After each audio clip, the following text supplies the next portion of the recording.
बिस्मिल्लाहिर्रहमानिर्रहीम। अस्सलामु अलैकुम वरहमतुल्लाहि वबरकातुहू। पिछली वीडियो के अंदर पिछली लाइव प्रोग्राम में नाज़रीन ने राब्ता आलम इस्लामी की कॉन्फ्रेंस के हवाले से, राब्ता आलमी की खिदमत के हवाले से मेरी गुफ्तगू सुनी होगी। और हज के मंदूबीन जो इस साल हज पे तशरीफ़ लाए हुए हैं, इस वक्त तकरीबन आलम इस्लाम में से तमाम ममालिक में से मुख्तलिफ़ मुल्कों से मंदूबीन को दावत दी गई है और इस साल हज पे तशरीफ़ लाए हुए हैं राब्ता आलम इस्लामी की दावत पर।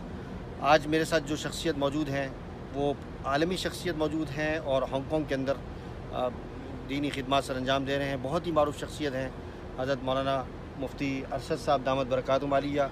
इनसे हमारी पहली मुलाकात है। अक्सर हम इनको यूट्यूब पर और इसी तरीके से फ़ेसबुक पर इनकी मुख्तलिफ़ एक्टिविटीज़ और मुख्तलिफ़ खिदमत हमारे मुशाहिदे में आती रहती थी। बड़ी खुशी होती थी। अल्लाह ताला ने इस राब्ता आलम इस्लामी को ज़रिया बनाया और इस साल के हज के दौरान इनसे अल्हम्दुलिल्लाह हमारी मुलाकात हो रही है। हज़रत की खिदमत के मुख्तलिफ़ पहलू हैं। बहरहाल हज के अयाम चल रहे हैं। इन हज के अयाम में मैंने जैसे पहले अर्ज़ किया था कि शवाहिद ख़त्म नबूत में ये बात हमें मिलती है कि अरकान इस्लाम में कोई रुकन ऐसा नहीं है जिससे ख़त्म नबूत का सबूत हमें मिलता हो। तो इंशाअल्लाह यह हज के अयाम चल रहे हैं। मौलाना अब बहुत बहुत शुक्रिया, आपने हमें वक्त दिया। अल्लाह ताला आपके आने को कबूल फरमाए, हज को कबूल फरमाए और इसमें आसानी पैदा फरमाए। आप ये बताएं कि ख़त्म नबूत के हवाले से जो एक्टिविटीज़ है, सबसे पहले हम इस पर बात करते हैं। हांगकॉन्ग के अंदर आप किस तरीके से काम कर रहे हैं और क्या एक्टिविटीज़ चल रही है और कितने साल से आप वहाँ रह रहे हैं? शुक्रिया। सबसे पहले तो सुहेल बाबा भाई, मैं आपका शुक्रिया अदा करूँगा कि आपने मौका दिया अपने नाज़रीन के साथ मुलाकात का। ये भी आदि मुलाकात होती है और मुझे खुशी हुई कि आपके वालिद साहब का नाम हम बचपन से ख़त्म नबूवत के रिसालों में पढ़ा करते थे और एक इश्तियाक़ होता था। अल्लाह ने उनकी फ़रज़ंद साहिबज़ादे से मुलाकात करा ली। माशाल्लाह ये खुशी हुई है कि आप अपने वालिद साहब के नक्शे कदम पर दीन की और ख़त्म नबूवत के मिशन की आप खिदमत कर रहे हैं। तो मैं हांगकॉन्ग में पिछले 18 सालों से हूँ। 2001 में मैं वहाँ मुंतकिल हुआ। वहाँ का जो सबसे बड़ा मरकज़ पाकिस्तान किस इदारे से आपकी फ़रागत है? जी, मैं मुल्तान से मेरा ताल्लुक़ है, खलमदारी से मेरी फ़रागत है। वहाँ मुंतकिल हुआ आप? जी, मैं फिर 2001 में यहाँ आ गया। तो एक चूँकि बड़ी मस्जिद है, सबसे कौन सी बड़ी मस्जिद में? कोलून जामा मस्जिद। कोलून की हांगकॉन्ग की सबसे बड़ी मस्जिद, मैंने देखा है उसको। जी जी, हांगकॉन्ग की सबसे बड़ी मस्जिद है और तारीख़ी मस्जिद है। 1896 में ये कायम हुई थी और सबसे पहले इमाम दारुल उलूम देवबंद के फाजिल थे। सुभान अल्लाह। और फिर ये सिलसिला चलता रहा।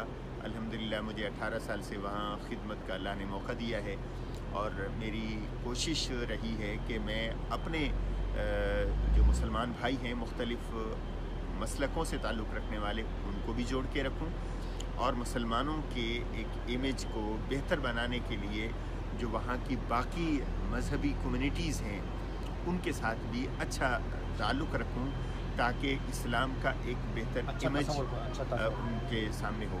और उस हवाले से अल्हम्दुलिल्लाह हम काफ़ी हद तक कामयाब हुए। डिप्लोमेटिक लेवल पे हो या रिलीजियस कम्युनिटीज़ के लेवल पे हो, नंबर 3 यूनिवर्सिटी लेवल पे हो, अल्हम्दुलिल्लाह हर जगह एक तारुफ है इस्लाम का और इस्लाम की बरकत से हमारा। तो थोड़ी इस हवाले से हमने अल्हम्दुलिल्लाह काम किया। और ख़त्म नबूवत के हवाले से भी एक जो मुनकरीन ख़त्म नबूवत का एक फ़ितना है वो वहाँ पे भी मौजूद है, अगरचे वो पनप नहीं सके, मजबूत नहीं हो सके। और इस सिलसिले में मैं क्या बताऊँ कि इमिग्रेशन ने भी हमसे रब्ता किया था और वो हालात इनके जानने के लिए हमसे पूछा था। अच्छा, वो बड़ा अहम मौका था। खैर मैंने तो ये कहा कि ये ज़ाहिर इंसान होने के नाते और अपने एक मज़हब के नुमाइंदा होने के नाते पाकिस्तान के अंदर इनको आज़ादी है जो कानून उनको आइन देता है। उस लिहाज से कोई इनको ख़तरा नहीं है जिस अंदाज से ये पेश किया जाता है। ये बात आपने भी कही और बरतानिया की भी कई ऐसे इदारे हैं ये रिपोर्ट शाया कर चुके हैं। अच्छा, यानी अदालतों ने ये फैसले किए हैं कि ये कानून को खुद तोड़ते हैं जिसकी वजह से इनको मुश्किलात आती हैं। बदकिस्मती ये है कि हमारे यहाँ कुछ लोग फ़ायदा हासिल करने के लिए बाहर मुल्क की रिहाइश का तो मज़हब को बतौर टूल इस्तेमाल करते हैं। कुछ लोग बेशतर कुछ इस लिहाज से असाइलम लेने की कोशिश करते हैं कि हमारी जान को ख़तरा है اور ہماری املاک کو خطرہ ہے تو ہمیں یہاں پہ امان دی جائے. اور سیاسی پناہ لیتے ہیں, ریلیجس پناہ کہیں یا سیاسی پناہ کہیں, سیاسی طور پر تو کوئی مسئلہ نہیں ہے. ان قادیانیوں کے لیے گورنمنٹ تو ان کو پارلیمنٹ میں بھی لے, آئین ان کو پارلیمنٹ آنے کی اجازت دیتا ہے, لیکن اپنی حیثیت سے, تو اس لحاظ سے تو پابندی. تو خیر یہ ایک ہوئی. ابھی ان کی ایک چھوٹا سا سیٹ اپ ہے وہاں. اچھا مجھے یہ بتائیں کہ وہاں کے مسلمان قادیانی جو طبقہ ہے اس سے آگاہ ہے کہ یہ بڑا اہم سوال کیا. وہاں کے مقامی لوگ, ہانگ کانگ کے لوگ, مقامی مسلمانوں کو ایک تعارف ہے اس سلسلے میں. بلکہ ماضی کے اندر ہماری بہت سی ایسی شخصیات جن کی زندگی ختم نبوت کے مشن پہ گزری ہے, ان کا ہانگ کانگ آنا جانا رہا ہے, جس میں مولانا عبدالحفیظ مکی صاحب رحمہ اللہ, مولانا مکی صاحب, مولانا خیر محمد حجازی مکی کے فرزند جو مکہ میں درس دیتے ہیں, وہ ان کا آنا جانا رہا ہے ہانگ کانگ کے اندر. اور اس کے علاوہ مولانا منظور چنیوٹی صاحب وہ بھی آتے جاتے رہے ہیں. اور اس کے علاوہ آج بھی ختم نبوت کی کانفرنسز, ختم نبوت, یعنی آپ یہ سمجھتے ہیں کہ ختم نبوت کا کام کوئی اس میں کوئی پابندی ہے یا اس کا نام لینے میں کوئی جرم ہے؟ کوئی پابندی نہیں, کوئی جرم نہیں, بلکہ ہانگ کانگ کے اندر ہم یو کین سے we are getting the benefit of freedom of expression. یعنی یہ صرف ان لوگوں کے, بعض یورپی ممالک میں ایسا ہے نا کہ خاص طبقے کے لیے تو فریڈم ہے, لیکن مسلمان کے لیے پابندی ہو جائے. ہم الحمدللہ ایسی کسی حالت سے نہیں گزر رہے, تو ہمیں آزادی ہے. ہماری جو دعوت ہے, یعنی آپ یہ سمجھتے ہیں ختم نبوت کی دعوت ایک خیر خواہی کی دعوت ہے, جی, اور یہ اصل میں بھٹک گئے ہیں تو ان کو ہم دوبارہ دعوت دے رہے ہیں. ہاں, اپنے عقیدے کی حفاظت اور اپنے جو نسل ہے مسلمانوں کی, ان سے ان کو آگاہ کرنا, اور آگاہی کا ایک مشن ہے جو جاری رہنا چاہیے, کیونکہ یہ ایک بنیاد ہے. اگر یہ ہل گئی تو دین کی ساری بنیاد دھڑام سے گر جائے گی. یہ تو اللہ کا شکر ہے, جیسے آپ خود کہہ رہے ہیں کہ ہر رکن میں ایک دعوت اور ایک پیغام ہے ختم نبوت کا. حج حضور صلی اللہ علیہ وسلم کی ایک وہ چھوڑی ہوئی سنت ہے انسانیت کے لیے, کوئی اس کا مقابلہ نہیں کر سکتا.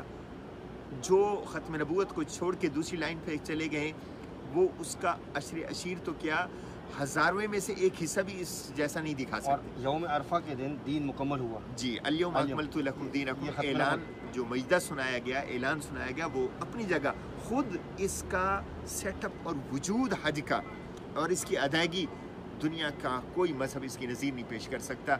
یہ کہاں پیش کر سکتے ہیں؟ تو خود یہ اس بات کا ایک ثبوت ہے کہ وہ یہ ایک آخری اور فائنل چیز ہے, اور اس میں مزید اضافے کی گنجائش ہے. اچھا, وقت ہمارے پاس کم ہے. ملٹی فیتھ کے اعتبار سے آپ جو کام کر رہے ہیں انٹرنیشنل لیول پر, اس کے بارے میں مختصر 2 منٹ کے اندر. جی, اصل میں قرآن کریم وہ پہلی کتاب ہے جس نے دیگر مذاہب کے سلسلے میں کومنٹس کیا ہے. اس لحاظ سے تو گویا قرآن وہ کتاب ہے جس نے دیگر مذاہب کے متبعین کو دعوت فکر دی ہے اور دعوت سخن دی ہے, اور ایک کامن گراؤنڈ پر اکٹھے ہونے کا ان کو بلایا ہے. یا اہل الکتاب تعالوا الی کلمۃ سواء. تو قرآن کے اس نہج کے مطابق اور حضور صلی اللہ علیہ وسلم کی اس سنت کے مطابق کہ آپ مختلف مذاہب کے لوگوں کو خوش آمدید بھی کہہ رہے ہیں, ان سے بات چیت بھی کر رہے ہیں, تو ہم نے ہانگ کانگ میں بھی یہ کوشش کی ہے جو دیگر مذاہب کے لوگ ہیں وہ اپنے مذہب پہ قائم رہتے ہوئے, بلکہ ہم یہ اکثر اکثر یہ بات کرتا ہوں کہ ہم اب ایک دوسرے کو اختلاف کے ساتھ قبول کریں. یہ نہیں کہ تم اپنا اختلاف ختم کر کے میری طریقے پہ آؤ تو میں قبول کروں گا, یہ تو واضح چیز ہے. چنانچہ اس حوالے سے ہم نے کوشش کی مختلف چرچوں, ٹیمپل, سینیگاگ, ان سے رابطہ ہوا. پھر ہمارا ایک انٹر فیتھ نیٹ ورک ہوا جس میں ہم ایک پروگرام مسجد میں کریں گے, ایک چرچ میں کریں گے, ایک سینیگاگ میں, ایک ٹیمپل میں, اور ایک کامن ٹاپک کو ہم مقرر کر لیں گے, اس پر پھر بات کریں گے اپنے اپنے مذہب کے اعتبار سے. اور لوگوں میں پھر یہ ہوتا ہے کہ کس مذہب میں کیا اہمیت والی یہ بات, اور الحمدللہ اسلام سب سے بلند رہتا ہے. اور اس کا مشاہدہ کیا تھا شیخ صالح بن حمید جو سینئر ترین جج اور اس وقت وہ چیف جسٹس تھے سعودیہ کے, وہ آئے ہمارے ہانگ کانگ میں. انہی دنوں ہمارا ہانگ کانگ یونیورسٹی جو دنیا کی ٹاپ 10 یونیورسٹیوں میں سے ایک ہے, اور ہزاروں کا اجتماع تھا. اس میں مسلمانوں کی طرف سے میں نے بات کی تھی, ایک یہودی تھا اور ایک عیسائی تھا وہاں پہ. تو جب इमाम शेख सालिह बिन हुमैद ने देखा तो उन्होंने अगले दिन इससे इतने खुश हुए और मुसलमानों को बताया कि मैंने आज तक ऐसा प्रोग्राम नहीं देखा कि हमारे इमाम ने किस अंदाज से इस्लाम का मुकदमा बाकी लोगों के सामने लड़ा और साबित किया कि इस्लाम अमन का दीन है। तो ये एक बात अल्हम्दुलिल्लाह आज भी हमारा ये चेहरा, ये दाढ़ी, ये लिबास एक अजनबियत नहीं रखता हांगकांग के अंदर। राब्ता आलम इस्लामी का भी मेन जो एजेंडा है और एक पूरे आलम इस्लाम को एक पेज पे जमा करके जी लोग कह रहे हैं कि ये राब्ता आलम इस्लामी क्या कर रहा है, तो मेरी नज़र के अंदर राब्ता आलम इस्लामी आलम इस्लाम को सबसे पहले एक पेज पर जमा कर रही है और पूरी दुनिया में इस वक्त जहाँ बदअमनी की एक फ़िज़ा फैली हुई है और जो इस किस्म की जो हरकतें करते हैं, वो जो ऐसे वाक़यात होते हैं तो उसको उसकी नकीर करते हैं और उसको मीडिया जो है, इंटरनेशनल मीडिया या अखबारात वो इस्लाम के साथ जोड़ने की कोशिश करते हैं। तो ये राब्ता इस्लामी जो है आप क्या समझते हैं कि क्या किरदार अदा? मैं खुद भी राब्ता आलम इस्लामी के उलमा जो कमेटी है मैं उसका उज़्व हूँ, मेंबर हूँ, और हमने राब्ता आलम इस्लामी के प्लेटफॉर्म से एक कॉन्फ्रेंस हांगकांग में भी की थी जिसमें दुनिया भर के स्कॉलर आए थे और चाइना और हांगकांग के लिए एक पैगाम भी था और उसमें जो हमारे जो पार्लियामेंट है हांगकांग की लेजिस्लेटिव काउंसिल कहते हैं उसका प्रेसिडेंट भी उसके अंदर आया था और उसमें अल्हम्दुलिल्लाह यही कोशिश की थी। यूनिवर्सिटी के चांसलर भी आए और ये ऑफिशल्स भी आए, डिप्लोमेट भी आए और ये अल्हम्दुलिल्लाह बड़ा अच्छा प्रोग्राम रहा कि इस्लाम मिलाने वाला दीन है, तोड़ने वाला दीन नहीं है, इंसानी रिश्ते की बुनियाद पर। तो सबसे पहला इंसानी रिश्ता वलक़द कर्रमना बनी आदम, ये पैगाम है। तो उस नहज को अल्हम्दुलिल्लाह हम वहाँ पे चला रहे हैं और उसका हमने तजर्बा किया। राब्ता आलम इस्लामी का ये एक मिसाली किरदार है, एक मिसाली इस वक्त काम कर रहा है। और मैं समझता हूँ इस वक्त दुनिया में इस ऑर्गेनाइजेशन से बढ़कर कोई दूसरा इदारा नहीं जो दुनिया भर के मुसलमानों को जमा करके दीगर मज़ाहिब वालों से एक मुफीद बात कर सके। तो ये प्लेटफॉर्म आखिर में हमारे पास वक्त ख़त्म हो गया है जी। नस्ल नौ के लिए उनके ईमान के तहफ़्फ़ुज़ के लिए कोई पैगाम अपने दीन को कमतर हम न समझें। अल्लाह ने हमें जो दीन दिया है वो हर प्लेटफॉर्म पे हर पहलू से सबसे अफजल है। नौजवान मुसलमानों को कहूँगा कि वो एहसास कमतरी का शिकार ना हो और तंग नज़र भी ना हो कि दूसरों को अपने करीब ना भटकने दें और ख़ुद किसी के करीब ना जाएं।